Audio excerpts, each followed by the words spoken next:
what happens is when we are engaging in shallow breathing, we're just breathing and we forget to breathe out. So when there are very short breaths where we are breathing out, and that's the reason it increases our sympathetic response, where actually we have to activate our parasympathetic response, especially when you're stressed out.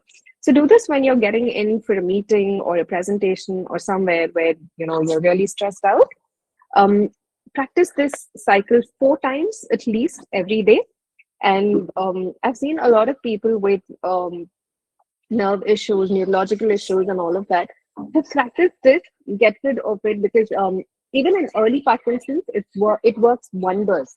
Because in Parkinson's also, it is a lot related to the cortisol levels being high, and there are so many other things that happen due to stress, especially when you're in that high stress mode, when you're going for a presentation, when you're going for a talk, when you're going for your exams. You've seen that, students usually just have a blackout.